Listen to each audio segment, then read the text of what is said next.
This video is going to show you how to navigate through your courses as a student. Alright, so right now I'm in my Algebra 2 class, and I'm just using this as an example because all of our courses that are run by CLSD teachers are going to look very similar. Alright, so when you first get into the course, there's going to be this weekly pacing guide. You're going to see that you have weekly learning goals that are going to correspond with lessons or activities that you're going to be completing during the week. Alright, so these are most likely linked. So if I want to go directly into my lesson, I can click on that. Alright, so for example, if I want to go into lesson 4.0 part 1, this is where we're starting. This takes me into a folder where I have all the information and tasks that I'm going to be able to complete. Alright, each lesson will have some sort of introduction, and then it'll go directly into the content that goes along with that lesson. Alright, once I'm in my lesson, I can just click up here in the right corner. I can either hit next or previous, and then it's going to just take me step by step through my lesson. Alright, so for example, if I click next, alright, it shows me my introduction page. I can hit next again. It gives me whatever my task I'm supposed to be doing. Alright, so after I complete the task, alright, then what I'm going to do is hit next again, and then here's where I'll get into some information and eventually be able to go through my course here. Alright. If I want to go back, all I have to do is either hit the materials button, or I can just jump out by clicking the name of the course on the top. So either place takes me back to the main course area, and then once again I'm back.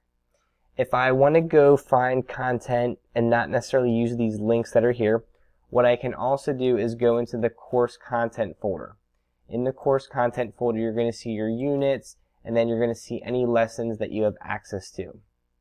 Alright, so I can just look for specific things that I know I need to pick up where I left off, or I can just use this as a way to just jump into that lesson that we were just looking at, and I end up at the same place. I'll just click on it just to show you it ends up being the same thing here. Alright, so I'm just going to go back to my materials page. Alright, the other things that are located on the weekly pacing guide are your essential questions. We want you to take some time each week just to look at these, so that way you know the general tasks and goals that your teachers are basically hoping that you accomplish and are able to understand by the end of this time. You're also going to see your weekly attendance check-ins. Alright, so if you want to just make sure that you are completing these, you can click on these links. These are what are going to trigger attendance for the days that correspond with that week. Now, we highly recommend that you just complete the weekly attendance check-ins as you're going through the lessons, because they're going to potentially be asking questions for things that you would have just learned about if you do the content. Alright, so if you simply just click on this attendance check-in without going through the other stuff in order, you're going to be potentially setting yourself up for failure for when it comes to grading that, because you're not going to be able to answer the question for that completed task then. Alright, down here underneath this daily or weekly agenda, we have important course information. This is just going to house the information that's important for your course, like your course syllabus and communication policy and any other important resources for your course. We already showed that the course content is going to host all of your lessons and units.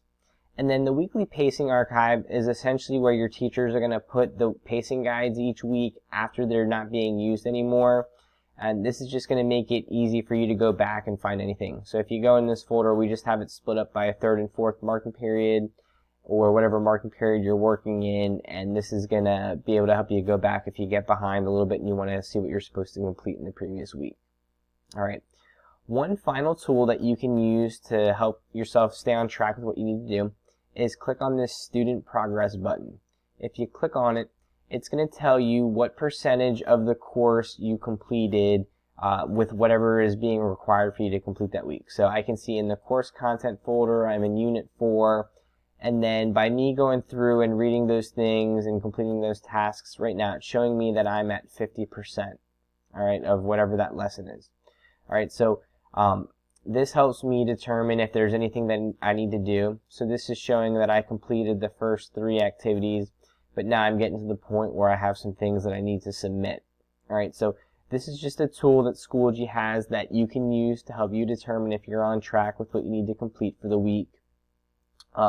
This is going to kind of fluctuate as the year goes on. Your percentage is going to start a little bit higher, but ultimately by the end of the week you just want your percentage to be at 100%, and that just means that you're 100% on pace with whatever you're supposed to be doing by that time.